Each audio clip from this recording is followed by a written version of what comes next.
Let me tell you how an ordinary mouse like me chooses a life partner and a job. Obviously, all of us, we want a dream job and a dream soulmate, but how do we go about searching for one? And what are our criteria? If we don't know what we're looking for, we'll obviously never find it, right? So truly, whether it comes to a job or a life partner, big chunks of our lives, let's acknowledge it, we need to become self-experts. I need to understand myself very thoroughly in order to be able to find what I'm looking for at work, as an occupation or a passion in life, and when it comes to life partners or even just friends. So I chose to break down our lives into 5 aspects: the physical aspect of our lives, the emotional aspect of our lives, the cognitive aspect, the socioeconomic aspect, and the spiritual aspect of our lives. And in this particular episode, I'm going to talk about the physical aspect of our lives. Appearances, do they matter or not? Look beyond looks. And in this particular episode, I'm going to share the story of my mom to start with. I'm sorry I'm chickening out on sharing my own stories, but give me some time to warm up. I'm going to share my own stories in the next episodes. So, do looks matter? And to what extent do they matter when it comes to choosing a life partner and a job? So, the story of my mom. My mom was a very spirited and engaging, beautiful person as well, physically and emotionally. A student who was studying at the School of Architecture, and she met someone.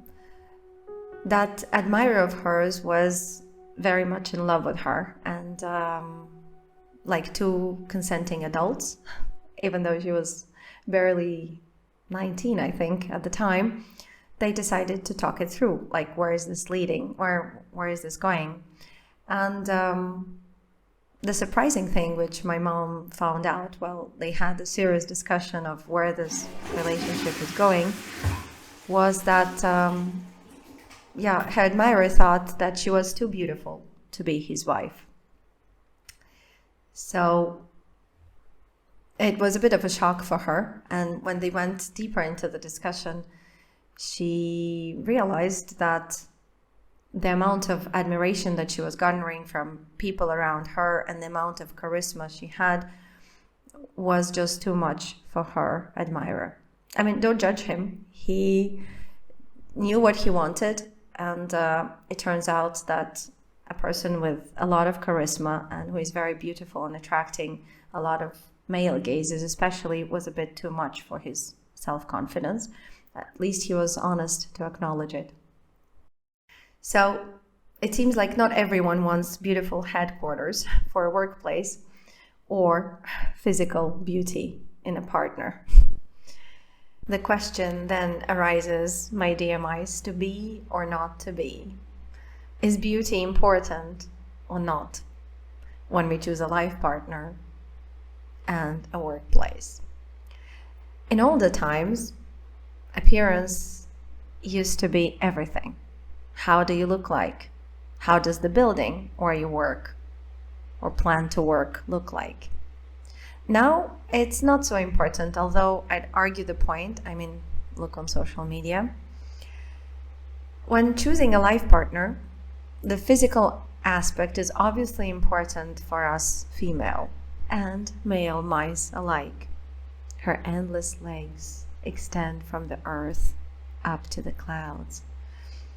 Some of us mice are excited by great heights and working in skyscrapers. Others are satisfied to work in a dingy mouse hole. I mean, it might be the entrance to a startup which might launch your career into space, or nowhere at all.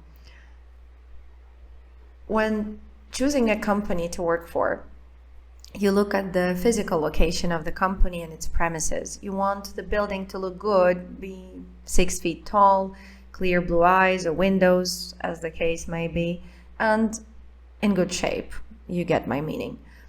I like tall headquarters, and here's the rationale behind it, flawed as it might be. I'm rather tall myself, and I don't like looking down on people. So, a mouse hole or a skyscraper? What would an ordinary mouse prefer?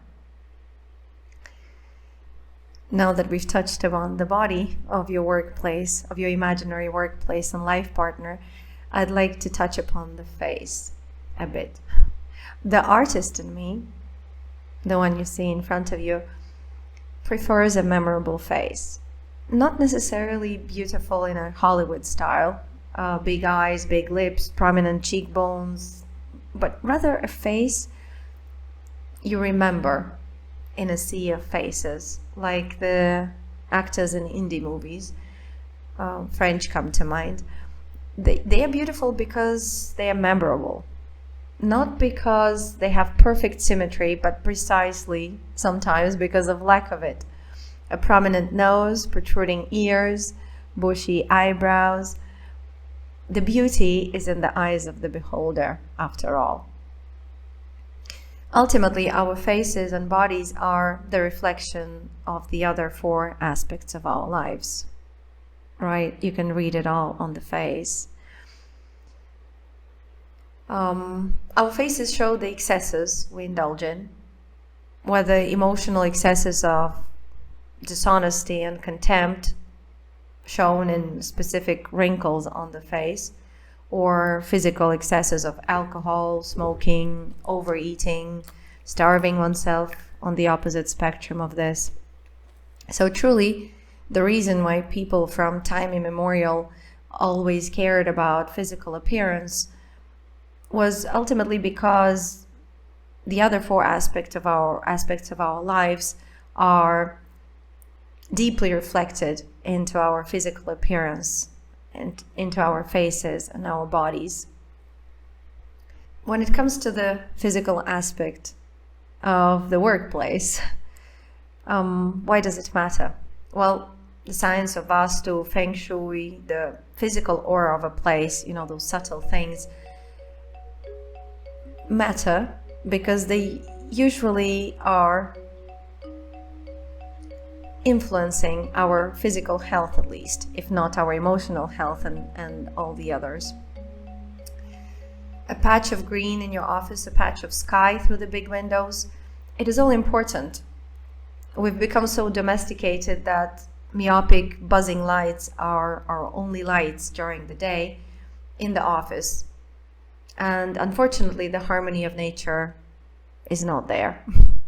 So we need to make the best of it. It needs to look pleasing to the eye, in my opinion. Office lighting is not harmonious enough to alleviate our stress or induce the right hormones. So a houseplant might help. To conclude on this thought of health of humans and buildings, our health is at least somewhat influenced by the health of the building we spend the most amount of time in. And that's usually our workplace, no surprise. So the way the building breathes, the air that goes in and out, the quality of the light that comes in, and so on. Another consideration when choosing a workplace: how far is your workplace from your home? Commuting in some cities like mine during rush hour is basically warfare. And there are plenty of jobs where working remotely just doesn't work. Think teachers, doctors. What's the physical location of your new job? How long is the commute? How unpleasant? So what you're saying, dear artist, is that a healthy mind usually lives in a healthy body, right? Whether it comes to the body of a building or the body of your potential life partner. Okay, to summarize your last 10 minutes, you want a life partner memorable enough to sketch, a soulmate memorable enough to sketch, beautiful in your eyes, and you want the same for your workplace? Tall order. Few workplaces are memorable enough to sketch nowadays. Sorry for intruding on your expert judgment, but I have a few points to mention about pretty privilege, mating, and all that. What do scientists say about the science of attractiveness when it comes to choosing a soulmate and a dream workplace? It seems that pretty privilege exists both in the workplace and when choosing a life partner, my dear mice. So the ugly truth is that pretty privilege and appearances matter. The genetic lottery favored some of us above others, unfortunately. So at every stage of job, life, looking for a job, promotions, in all these instances, beauty plays a role. Attractive employees are more likely to get hired, get promoted. They usually earn more money and they climb the career ladder faster.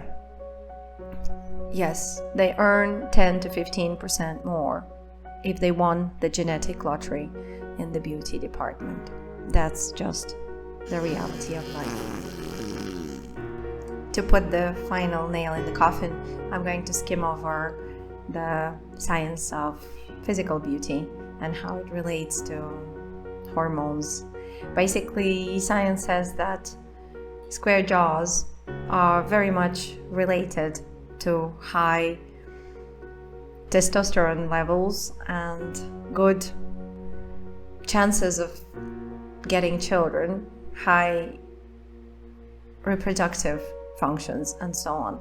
So science backs us up on the choices of beautiful life partners. In the next episode, I'm going to speak about the cognitive aspect, my favorite one when it comes to choosing a workplace or a life partner. Please stay tuned.